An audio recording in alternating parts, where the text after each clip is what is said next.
Qin Yichen memandang wanita tua itu dengan samar. Wajahnya sedikit lebih acuh tak acuh.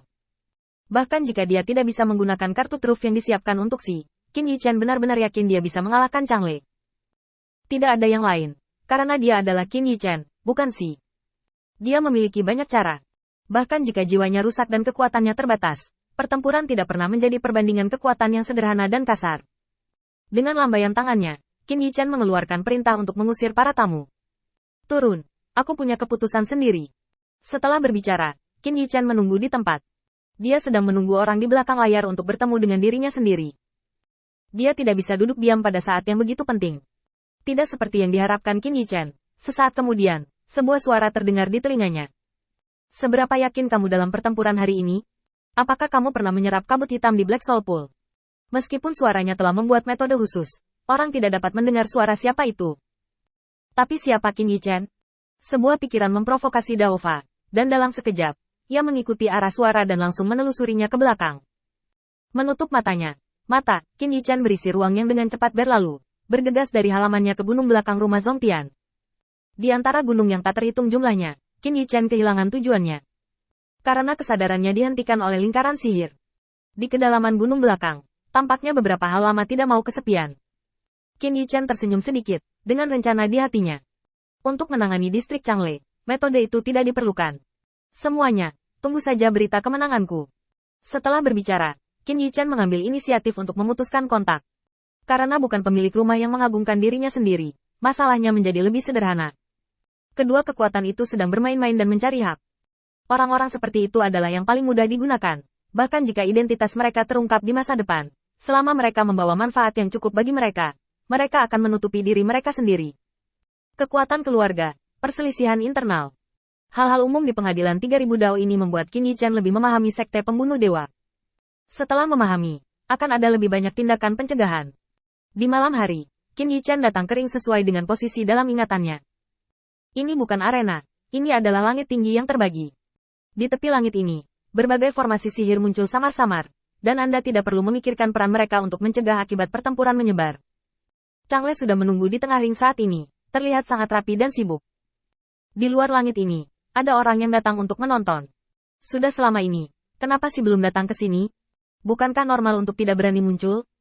Di rumah Changle kita, selain pemiliknya, siapa yang bisa menjamin stabilitas Changle? Aku yakin, si mungkin sedang dalam perjalanan untuk melarikan diri sekarang. Semua orang berbicara, membuat Changle semakin bertekad. Dengan tangan di punggungnya, dia hampir menghilangkan kabut hitam. Dan membiarkan semua orang melihat ekspresi arogannya yang tak terkalahkan dan kesepian. Qin Yichen samar-samar melihat pemandangan di depannya, berpikir sejenak, dan memutuskan untuk melihatnya terlebih dahulu. Dia perlu memastikan bahwa ada orang di rumah Changle yang mendukung Changle, dan orang-orang itu memiliki sikap netral. Orang-orang tua yang berani memaksakan diri pasti akan membuat beberapa rencana dan pengaturan. Kalau tidak, bahkan jika mereka menang, mereka tidak mengumumkan masalah ini, dan Patriark dapat menemukan alasan untuk membiarkan masalah ini diam selamanya. Menggunakan Daova untuk menyembunyikan dirinya, mata Qin Yichen tertuju pada posisi Patriark Zongtian. Wajah Zongtian Patriark acuh tak acuh, dan dia tampaknya tidak cemas. Hanya saja Qin Yichen mendengarnya ketika dia sedang mengirim ke beberapa bawahan. Anak ketiga, kamu bisa mencari tahu, siapa yang ada di belakang si yang mendukungnya? Tuan Mudik, orang-orang itu bersembunyi sangat dalam. Hari ini saya menghabiskan sore di halaman si, dan saya tidak melihat orang yang mencurigakan. Wanita tua itu juga mengikuti si sepanjang waktu. Dia tidak bisa menjadi anggota keluarga Zongtian saya. Keempat, apa yang kamu temukan? Tuan, saya pergi untuk melihat pertempuran terakhir. Tidak mungkin bagi anak si untuk mengeluarkannya. Tapi kami telah menyelidiki orang-orang yang terlibat dalam pertempuran itu, dan kami tidak menemukannya. Aku tidak menyangka orang-orang di belakangnya bersembunyi begitu dalam. Mungkinkah mereka milik keluarga lain? Tidak, jejak pertempuran terakhir dapat diyakini disebabkan oleh metode keluarga Zongtian saya. Patriark Zongtian tidak acuh tak acuh seperti yang terlihat di permukaan. Dari percakapan antara dia dan bawahannya, dapat dilihat bahwa mereka tidak berdaya. Qin Yichen mengambil adegan ini ke matanya dengan ringan.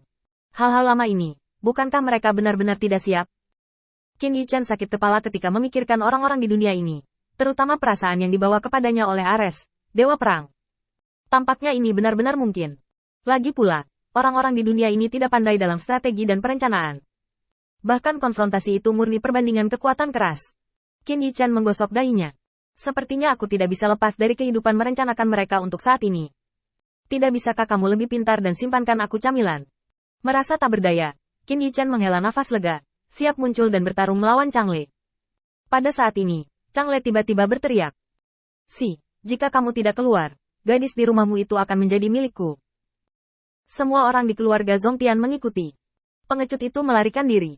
Biarkan saya katakan, ini tidak mungkin untuk melawan Tuan Changle. Dia hanya omong kosong. Tuan Changle perkasa. Selamat kepada Master Changle karena telah memecahkan 1000 kemenangan beruntun. Di tengah sorak-sorai, Changle mengangkat tangannya, tepat ketika dia ingin mengumumkan kemenangan cincin itu kepada Patriark Zongtian. Tangan Changle ditekan ke bawah, dan suara mengejek terdengar. Terburu-buru untuk menyatakan kemenangan. Apakah kamu takut aku akan dipukuli untuk menemukan utara? Wajah Changle tenggelam. Suara yang familiar ini, siapa lagi yang bisa menjadi Tangan yang tertekan dengan keras menggunakan kekuatan untuk mendorong Qin Yichen menjauh. Pada saat yang sama, kabut hitam berkumpul di udara menjadi bulan sabit panjang, dan memotongnya ke arah Qin Yichen tanpa ampun. Qin Yichen telah dipersiapkan untuk waktu yang lama, dan ketika dia menggunakan Taoisme, kecepatan tubuhnya tiba-tiba meningkat, menghindari trik ini. Berdiri dengan mantap di sisi lain ring, Qin Yichen menjabat tangannya, dan kabut hitam berangsur-angsur menghilang. Berpura-pura menjadi kabut hitam yang menghalangi serangan. Ini sangat berisiko, kamu hampir membunuhnya. Changle menatap Qin Yichen, dan sepasang mata merah muncul di wajah yang diselimuti kabut hitam. Aku sudah lama menemukanmu, tidak perlu agresif. Berapa lama kamu berencana untuk menonton di luar? Qin Yichen tertawa. Bagaimana mungkin dia tidak melihat godaan yang begitu rendah? Tersenyum dan melambai. Kamu bilang ya, itu saja. Ngomong-ngomong, aku mendengar bahwa kamu telah memenangkan 1000 kemenangan berturut-turut dalam tantangan keluarga Zongtian. Atau kamu harus memikirkannya? Changle bersenandung lembut. Matanya terkunci pada Qin Yichen, dan dia merobek bocah bajingan di depannya hanya ketika Patriark mengumumkan permulaan. Mempertimbangkan apa? Qin Yichen tersenyum bebas. 1000 kemenangan berturut-turut tidak mudah didapat. Anda tidak ingin mencari pemborosan terlebih dahulu dan mendapatkan kehormatan ini. Kalau tidak, akan terlalu memalukan untuk kalah.